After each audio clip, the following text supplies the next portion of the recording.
বর্তমান প্রসঙ্গে খান সাহেবের খুব চমৎকার একটি আগুন ধরানো গল্প, যা শুনলে খুবই হাস্যকর মনে হবে। এই আগুন ধরানো গল্পে ভালো কিছু মেসেজ দেওয়া হয়েছে, যা পীর সাহেবরা বর্তমানে তা গোপন করে রাখে। চলুন গল্পটি শোনা যাক। বাবা, এখন মোদের কি হবে?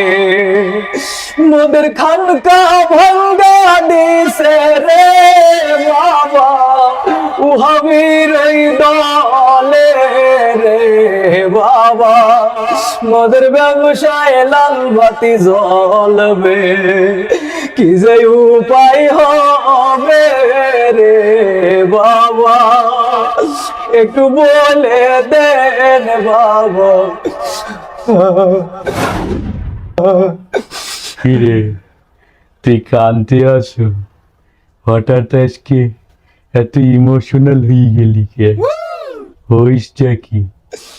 বাবা, আপনি তো বলেছিলেন বাবা, যে কোনো বিপদের সময় আপনি আমাদের পাশে থাকবেন। আপনি উফাত গমন করেছেন, কিন্তু আমরা মনে প্রাণে বিশ্বাস করতাম বাবা আপনি আমাদের মাঝে এখনো আছেন, কবরে আপনি আমাদের সাথে থাকবেন। কিন্তু বাবা, দুনিয়াতেই তো আপনি আমাদের সাথে এখন আর নাই। আমাদের ঘর বাড়ি মাজার খানকা ভেঙে, এমনকি বাবা আপনার রওজা শরীফও ভেঙে দিয়েছে, আপনি কিছুই করতে পারলেন না বাবা।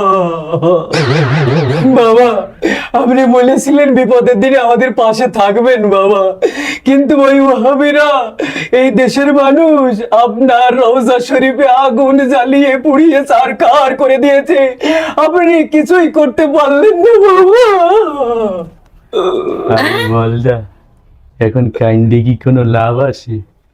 হ্যাঁ, আমি মরার পরেই তো কবরের ভিতর জাহান্নামের আগুনে যে পুরা পড়ছি। এই দুনিয়ার সামান্য আগুন মোর দ্বারা কিছুই মনে হইতে আসে না, বরং মনে হইতে আছে আমার যেন মাম পানির ফিল্টার দিয়ে গোসল করাইতে আছে। আর এই আগুনের যে জাহান্নামের আগুন আর কত বেশি গরম, মোর কলজা গির্দে ফুসফুস সব পুড়িয়ে ছারখার হয়ে গেছে। আর তোরা কানতে আসো দুনিয়ার আগুনের লেগে, এ তো কিছুই না বেটা, এই কান্দাকাটি করা লাগে। হ্যাঁ বাবা, আমাদের এখন কি উপায় হবে? আপনি নিজেই তো এখন জাহান্নামে আছেন বাবা, তাহলে আমাদের এখন কি উপায় হবে একটু বলে যান বাবা। আলার বালা, পাডার ঘরের পাডা, তুই আসো তোকে উপায় লিগে, আমার নিজের উপায়ের কাম সারা, আর তুই আসো তোর দান দেয়। দুনিয়ায় তো যা গালগপ্প মারছি, সবই আমার ধর্ম ব্যবসা স্বার্থে বলছি। চোখ দুইটে বুঝে গেলে দুনিয়ার কেউ কারো না।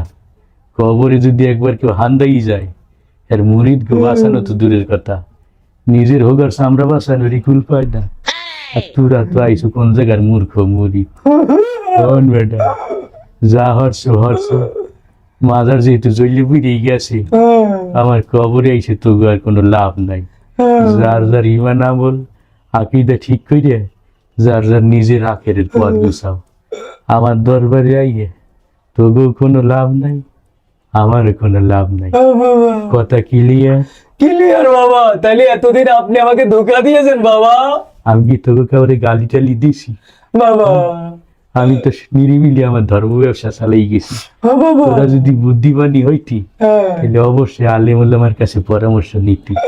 আমি তো তোর মতো কাস্টমারই তালাশ করতাম, যারা আলেম ওলামার কথা শুনবে না, আমাদের সামান্য একটু গালগপ্প শুনেই আমাদের ভক্ত হয়ে যাবে। যাই হোক, দুনিয়ায় যা হাসিল করছি করছি, আখেরাত পুরোটাই বরবাদ হয়ে গেছে। তোরাও সময় থাকতে নিজের আখের গুছা, নাইলে তোকে বাবার এই যে অবস্থা, তোকে তো তালাশ করেই পাওয়া যাবে না। আমার এই দেহই যখন কবরের ভিতরে টেকতে পারলো না, তোকে তো তালাশ করে পাওয়া বহু দূরের কথা। কথা ক্লিয়ার? ক্লিয়ার বাবা, ক্লিয়ার। বুঝতে পারছি? জি বাবা। তাইলে আলার বেলা মধ্যরিতে সইতে বাবা, আপনার কদমের নিচে একটু জায়গা দেন বাবা। জি বাবা। বাবা, আমি খুঁজতে যাইয়া শয়তানের ছবি, খুঁজা পাইলাম দেওয়ান বাগি গো। খান সাহেব যে মেসেজগুলো দিয়েছে আমাদের জন্য তা মানা খুবই জরুরি।